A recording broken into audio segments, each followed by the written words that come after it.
Et je crois que j'étais dans mon salon un jour et je reçois un message de ma mère. Elle m'envoie un lien ou un truc comme ça. Et là, je vois convocation Portugal, U15 et tout. J'en revenais pas. J'ai pleuré et tout. J'en revenais vraiment pas. Je croyais pas que c'était possible. Et donc, non, ça vient, en fait, ça vient d'un coup. Tu t'y attends pas du tout. Ah, lui, c'était un phénomène. Je crois que c'est l'un des meilleurs joueurs avec que j'ai pu voir en vrai. Dans ses dribbles, dans sa vitesse, sa percussion, même dans. Il a une grosse frappe. Franchement, je le trouvais très complet pour un ailier. Je pense qu'il a dribblé tous les joueurs qu'il a eu. Salut tout le monde, j'espère que vous allez tous très bien. Ça faisait un petit moment que je vous teasais le retour de cette chaîne YouTube et je suis ravi de vous présenter ce nouveau format. Ce sera un format d'interview dans lequel on va recevoir différents acteurs du football portugais. Et aujourd'hui, j'ai le plaisir d'être accompagné d'un jeune joueur, un jeune joueur franco-portugais âgé tout juste de 20 ans, qui a pu faire ses grands débuts en Ligue 1 cette saison sous le maillot de l'AC Ajaccio. Donc j'ai le plaisir d'être accompagné par Paulo Lebada Silva. Comment ça va? Ouais, moi ça va très bien, hein, très bien. Là, je suis à Ajaccio, il fait beau, tout va bien ici, hein. Ok, le soleil, tranquille, tout va bien. Donc Ouais, voilà, le but c'était de parler un petit peu de ton parcours, de revenir sur ton parcours. Donc tu es actuellement à l'AC Ajaccio. Tu as fait la majeure partie de ta saison avec la Nationale 3 et donc l'équipe réserve. Et tu as connu aussi quelques apparitions avec l'équipe première et on va en parler évidemment. Mais je voulais savoir pour commencer, quel a été ton parcours. Donc je sais que tu es issu du nord de la France de base, tu es né à Tourcoing si je ne ouais, dis pas de bêtises. Tu m'arrêtes ouais, si je dis des bêtises, hein. c'est ça, c'est Tu es ça. né à Tourcoing, donc tu as grandi dans le Nord et tu te retrouves assez jeune à évoluer à l'AC Ajaccio. Tu as fait toute ta formation à l'AC Ajaccio. Comment tu peux te retrouver à l'AC Ajaccio à 11 ans, il me semble, en ayant grandi dans le Nord de la France? Comment ça s'est fait? Bah, tout d'abord, comme tu as dit, je suis né à Tourcoing, dans le nord de la France. Après, j'ai fait aussi 3 ans, j'ai vécu 3 ans à Rome aussi, avant de revenir à Tourcoing. Et après, à l'âge de 10 ans, pour des raisons familiales, on a décidé de venir s'installer ici. C'était même pas pour le foot, hein, c'était juste mes parents, ils avaient envie. Et donc, je me suis retrouvé à faire les tests à la CA. Bon, pour la petite anecdote, au début, ma mère elle s'est trompée de stade. Elle m'a emmené au GFCA, le club rival. Et je lui ai dit que c'était pas ici, fallait changer. Donc, après, on a trouvé le bon stade, j'ai fait les tests et j'ai été pris. Et c'est comme ça que Ah, ça a débuté à Ajaccio. ah, parce que les stades, du coup, ils sont pas très loin, ils sont dans la même ville, Ah, mais ils ils sont à sont 10 vraiment à côté. minutes. Ouais, ils Ok. sont à 10 minutes. Ok, ça marche. Et donc, du coup, tu as fait les tests, tu as été accepté, tout ça, tout ça. Et tu as fait ton parcours à l'AS Ajaccio. Et je voulais te parler de. Il y a quelque chose de particulier avec toi, c'est que t'as aussi été accompagné dans ta formation de ton petit frère. Donc, vous êtes tous les deux à l'AS Ajaccio et vous avez tous les deux fait votre formation à l'AS Ajaccio. Je voulais savoir, le fait d'avoir vécu cette formation avec ton frère, qu'est-ce que ça t'a apporté? Est-ce que ça a eu un impact sur ta formation?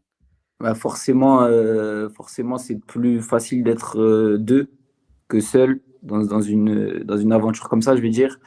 Parce que, par exemple, moi, je suis plus vieux que lui, donc je peux faire des erreurs dans mes choix ou même sur le terrain que après je peux le conseiller pour pas qu'il refasse les mêmes. Et même vice-versa, lui, parfois, ça lui arrive de faire des erreurs et ça me permet de, quand on discute à la maison, on va dire, de progresser plus vite parce que je me rends compte que ce qu'il a fait, je dois pas le faire dans l'avenir ou vice-versa. Et après, même au quotidien, quand il y a des coups de mou, on arrive à se parler. Par exemple, quand je suis moins bien sur le terrain, il me donne un avis extérieur, parce que ça compte aussi. Et non, ça nous tire vers le haut, tout le temps. Ouais. Mm. Ouais. Et tu sens que toi, en tant que grand frère, tu as cette pression t'as un exemple à montrer. Ça te met une pression supplémentaire. Ça met une certaine. Non, ça met pas une pression, mais j'ai envie de lui ouvrir le bon chemin, on va dire. J'ai pas envie de faire d'erreur parce que j'ai envie qu'il sache comment faire et qu'il me suive. Donc j'ai envie de tout réussir et que pareil, comme ça derrière, il a juste à faire comme moi et il réussit aussi. Comme ça lui facilite la tâche. Mais ouais, on est assez rapprochés. Du coup, autant ça se trouve, il va me dépasser, il va jouer plus vite en pro que moi. On sait pas. Mais non, j'essaye de l'aider au maximum et lui aussi. Et le fait d'avoir déjà une passion commune, mais aussi un objectif plus ou moins commun dans le football professionnel, est-ce que ça peut renforcer aussi ta relation que tu as avec lui? Ah oui, oui, oui, oui. De toute façon, on a une relation, même pas qu'avec mon frère, mais avec mes parents et tout. C'est tout le temps football à la maison, on parle que de ça. C'est vraiment à table, 80% du temps, on parle de foot, des matchs, des entraînements, de ce qu'on veut faire. Oui, on crée des liens. Et même après, comme on joue dans la même équipe, on a les mêmes amis. On a quasiment les mêmes amis. Donc quand on sort ensemble. Quand on a une activité, c'est tout le temps à deux. Ok, ok, très bien. Bon, pour revenir un petit peu plus sur ta formation, donc tu as connu que l'AC Ajaccio pour l'instant et tu as connu aussi les sélections nationales. Je sais que tu as été sollicité plus jeune par l'équipe de France et par l'équipe nationale portugaise, notamment Mm. sur la catégorie U16. Donc, tu as cette particularité d'avoir la double nationalité. Et donc, du coup, tu as été sollicité par les deux. Est-ce que tu peux revenir un petit peu sur cette période-là, comment ça s'est fait, les premiers contacts avec les deux fédérations et Ok. éventuellement les stages que tu as pu effectuer Ok. avec Je tiens tes juste sélections. à dire aussi, parce que faut pas oublier quand même, j'ai connu aussi Neuville-en-Ferrain. J'ai joué là-bas pendant 2 saisons. J'oublie pas. Donc après voilà, Petite après ça j'ai dédicace. connu pas la petite dédicace. Non, après ça j'ai connu qu'Ajaccio. En ce qui concerne les sélections, ma première sélection Portugal, c'était U15, parce que eux en fait l'équipe a commencé en U15. Et donc, je suis arrivé en U15, mais en fin de saison U15, donc ils avaient déjà fait toute la saison. Les contacts, je sais, je peux pas trop te dire, mais je sais qu'à cette époque-là, j'avais 14-15 ans et je jouais en 17 NAS. J'étais titulaire en 17 NAS. Donc, je pense que ça donne une visibilité. En plus, je faisais des bons matchs. Donc, je pense que ça part de là. Et après, l'équipe de France, il me semble que les clubs, les centres de formation en France, ils donnent des listes de noms de joueurs qui pourraient être susceptibles de côtoyer l'équipe de France. Et je pense que j'étais dans la liste d'Ajaccio. Ok, ok. Donc, du coup, ouais, tu as connu ces deux étapes-là. Est-ce que, et du coup, tu as porté le maillot portugais, est-ce que en tant que binational, ça a eu quelque chose de particulier de représenter le Portugal? Ouais, la première du Portugal, franchement, j'y croyais pas. J'y croyais pas du tout. Je me rappelle, j'avais 15, 14 ou 15 ans, comme je t'ai dit, et je savais même pas que ça existait, les sélections U15 Portugal. Moi, je savais qu'il y avait les espoirs, les U19, je savais qu'il y avait les pros, mais je savais même pas que ça existait en U15. Et je crois que j'étais dans mon salon un jour, et je reçois un message de ma mère. Elle m'envoie un lien ou un truc comme ça. Et là, je vois convocation, Portugal, U15 et tout. J'en revenais pas, j'ai pleuré et tout.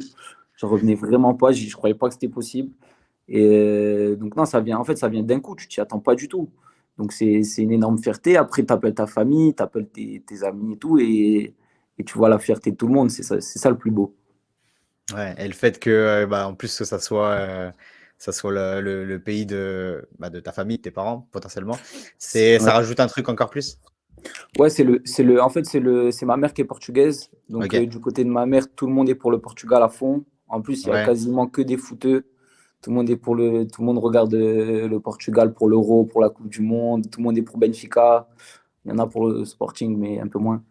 Euh, et donc, ouais, donc tout le monde était étonné, même si ils croient tous en moi, mais tout le monde était étonné parce que ça arrive tôt comme ça. Et donc, c'était une fierté. Je pense que tout le monde en parlait à leurs amis, à leurs copains, à leurs copines et tout. Je pense que c'était une fierté pour tout le monde. Encore plus mes parents.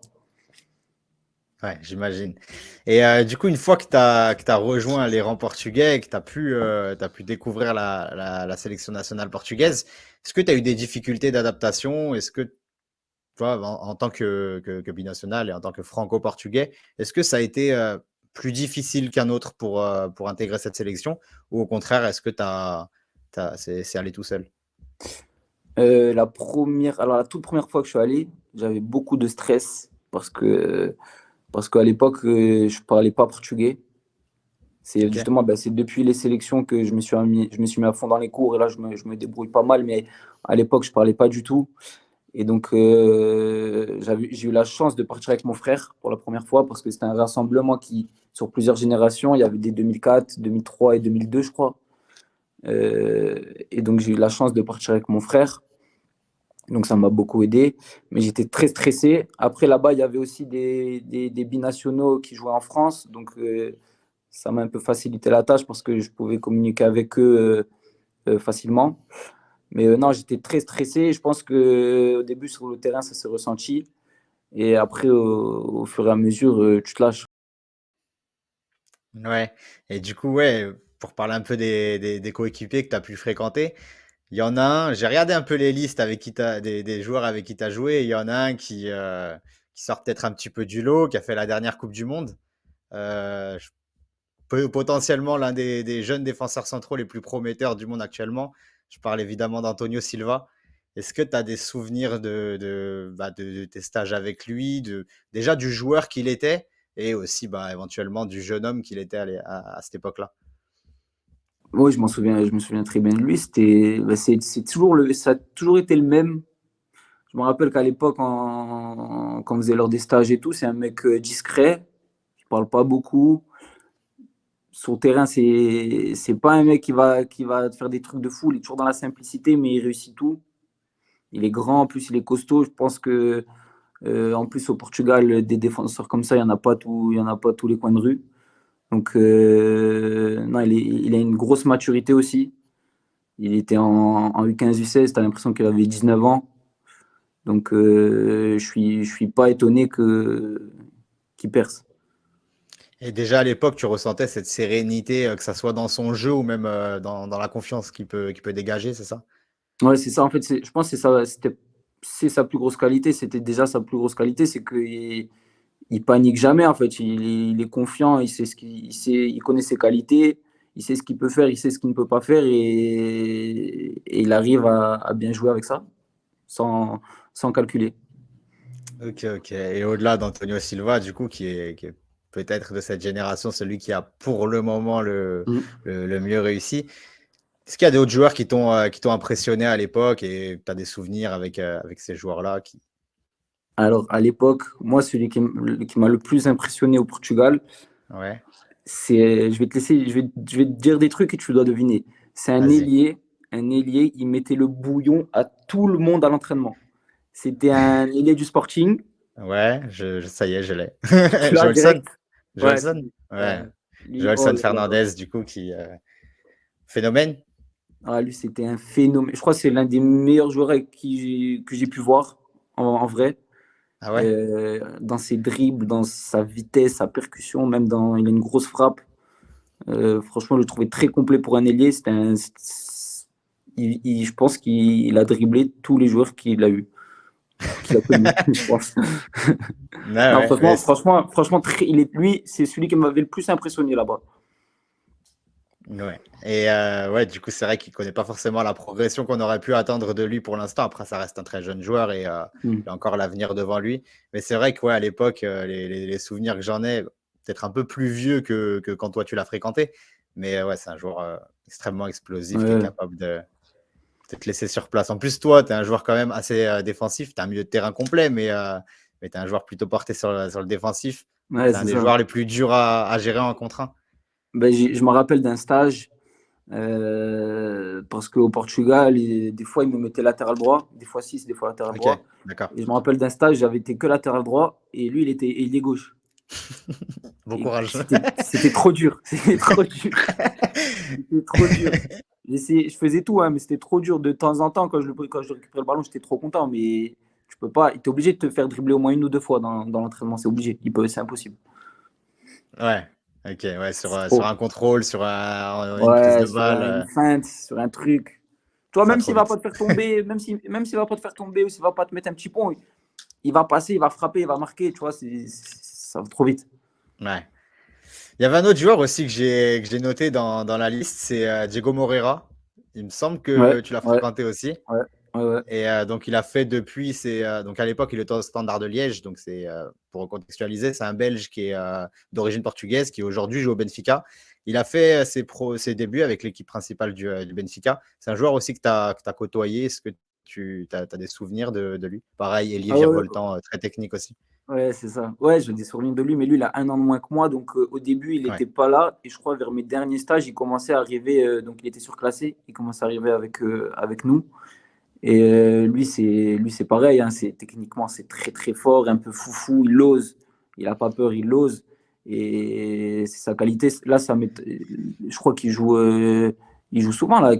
Ah non, je crois qu'il va partir là. J'ai vu. Mais Ouais, franchement, fin de lui, si je le contrat. vois, ouais, si je le vois percer dans les prochaines années, là, ça m'étonnera même pas. Très fort Ouais. aussi, très très fort. Ok, ok. Et donc, du coup, il n'y a pas un autre joueur, enfin, c'est déjà pas mal, hein, on en a parlé trois, Oh, mais il y a un autre joueur qui te sort, qui te après, vient en tête. Même un mec qui a peut-être un peu moins réussi, mais je sais pas si tu as un nom qui te vient en tête là. il y avait. Après, franchement, tout le monde était fort. Après, il y en avait aussi Ouais, un petit 10 au milieu. Il joue à Porto, je ne me rappelle plus de son prénom. Vage, je crois. Un petit 10. Là, ouais. avant, il avait les cheveux longs, mais là, il est chauve. Je crois, un truc comme ça. Il est petit, un peu costaud. Je me rappelle plus trop de son prénom, mais lui aussi, il était vraiment pas mal. Mais après, il était très petit, très, très maigre. Mais là, j'ai vu sur Instagram qu'il avait pris en masse, qu'il avait Ouais, c'est grandi. Vasco Souza, c'est ça? Vasco Ouais, Souza? ouais, c'est lui. Ouais, c'est lui. C'est Ouais, lui, c'est lui. ok. Ouais, donc lui est très bon aussi. Franchement, très bon. Techniquement et Ok, tout. Et là, ok. maintenant il est balèze. Donc, je pense qu'il va vite percer. Ok, ok. Eh ben, super. Et du coup, toi qui as connu un petit peu la formation à la française en club et puis aussi les stages au Portugal, est-ce que tu as Mm. senti des différences dans les attentes des éducateurs, donc que ça soit technique, tactique ou même physique, et aussi sur la partie management, la relation entre l'entraîneur et le Mm. joueur? Est-ce que tu as senti des différences entre la France et le Portugal à ce niveau-là? Oui, oui, il y a des différences.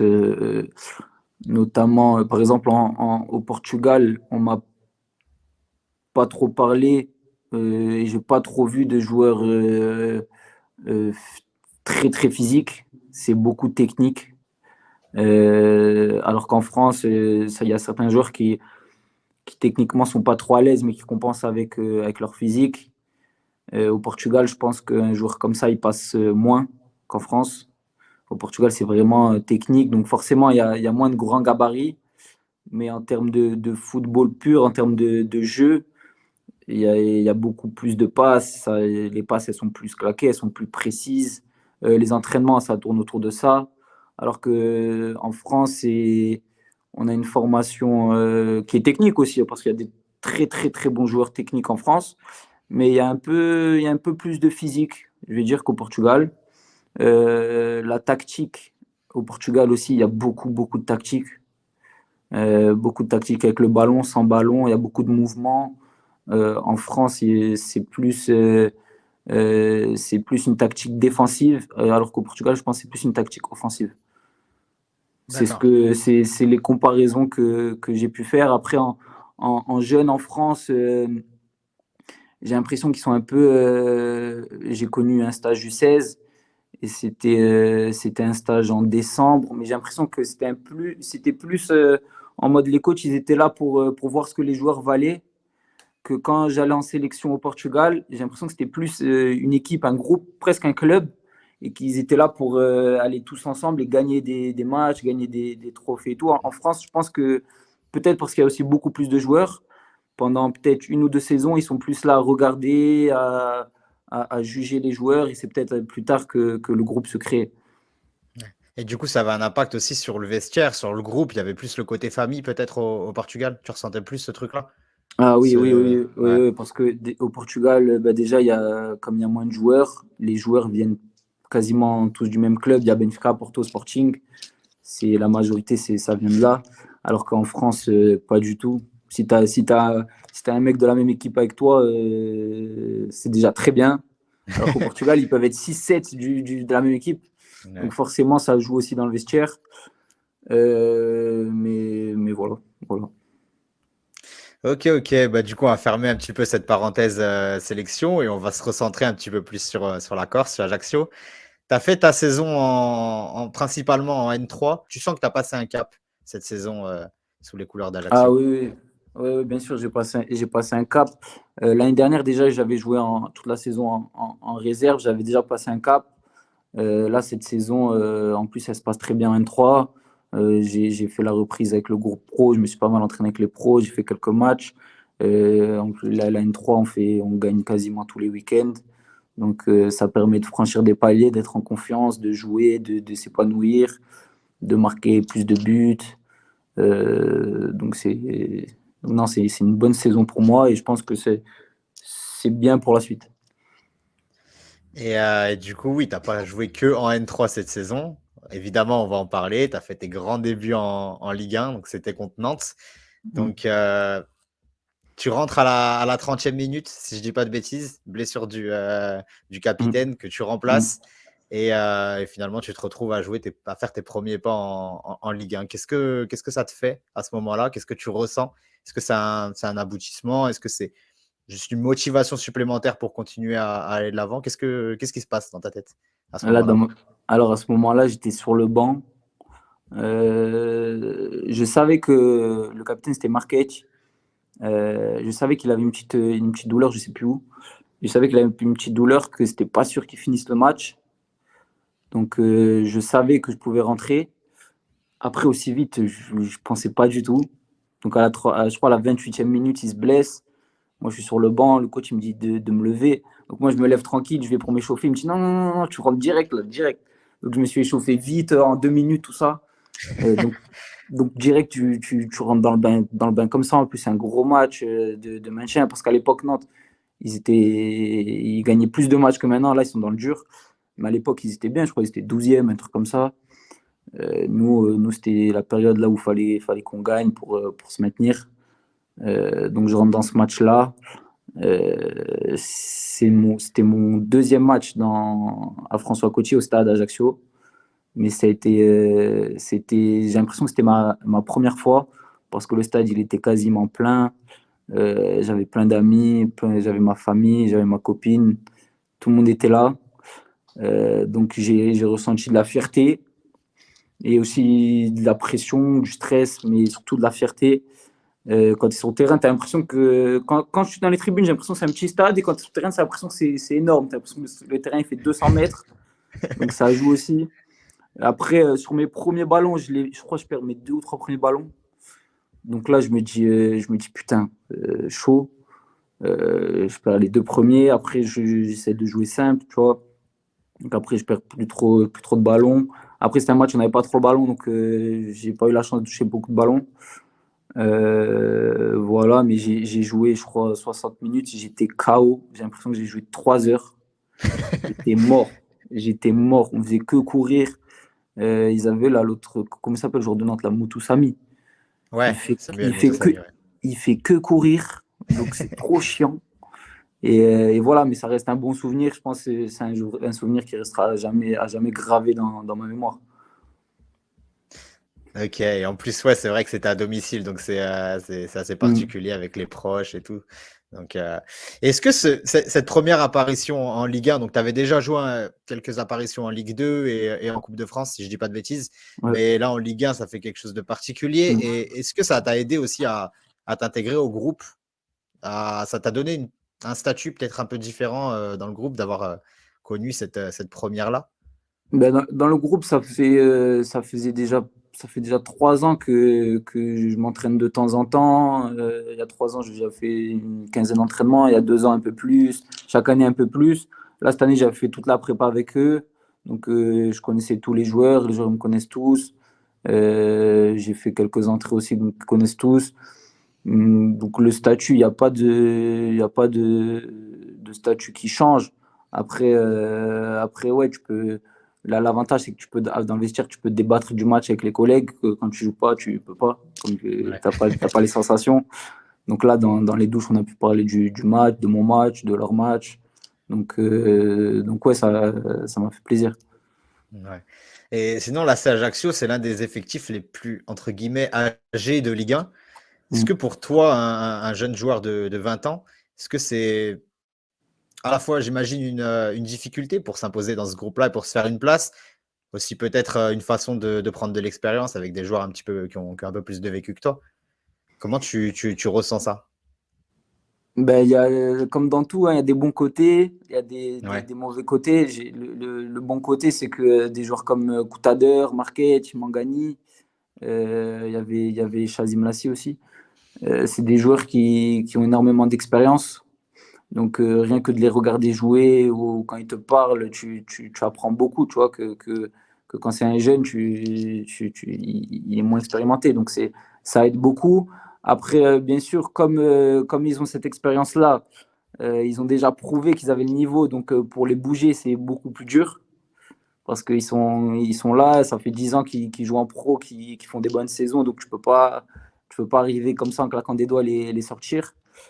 Mais voilà, voilà, c'est le bon côté, le mauvais côté, il faut faire avec, hein, de toute façon. Ok, et justement, sur cet effectif professionnel à la Ajaccio, est-ce qu'il y a un joueur qui t'a un peu impressionné, un ou même voire deux, trois joueurs qui t'ont impressionné, tu parlais de Koutader notamment, c'est un joueur qui joue à peu près dans ta position. Est-ce que Mm. ça peut être un joueur qui. Ouais, Koutader, quand j'étais petit, c'était un peu mon exemple à Ajaccio parce que Ouais, ça fait longtemps qu'il est là, lui, et j'étais petit, j'avais 12 13 ans, il jouait déjà. Et comme il était à mon poste, c'est celui que je regardais le plus. Après, il y a Vincent Marquet, euh, qui est très très fort, qui je pense qu'à un niveau Ligue 1 largement. Après, il y avait Youssef Belaïli. ouais, techniquement. Techniquement, ouais, techniquement, dans ses dribbles, ses prises de balles, les frappes, les passes, c'est vraiment c'est trop fort. C'est trop fort. Ouais, le très très haut niveau. Ouais, ouais. Et du coup, tu arrives au terme de cette saison. Toi, la fin de ton contrat, elle s'approche. Mm. Où est-ce que tu en es actuellement, ta situation actuelle, si tu peux nous Bah en là, parler? je suis en fin de contrat stagiaire pro. Là, on est en discussion avec le club. Donc, je sais pas vraiment. Je sais à peu près ce que je vais faire. Mais je peux pas trop en parler encore parce qu'il y a rien d'officiel. Mais je pense que dans les prochaines semaines, là, je vais être fixé et vous serez fixé aussi. Ok, super. Bah écoute, c'est toutes les questions que j'avais à te poser. Si tu as un mot à rajouter, n'hésite pas. Je te laisse la parole pour conclure. Bah, merci à toi de m'avoir invité, hein, sur ta page. Je te souhaite beaucoup de force, beaucoup de Merci réussite beaucoup. et j'espère que tu vas continuer. Merci beaucoup. Et ben, tout le plaisir est pour moi. Franchement, c'était super cool. Merci Merci. d'avoir accepté l'invitation déjà et puis d'avoir été aussi pertinent dans tes réponses. Et je te Merci. souhaite, bah, pareil, évidemment, beaucoup de force pour l'avenir et beaucoup de succès pour tout ce que tu vas entreprendre par la suite. Merci à toi. Merci à toi. Merci beaucoup. Allez, ciao. Ciao. Merci beaucoup.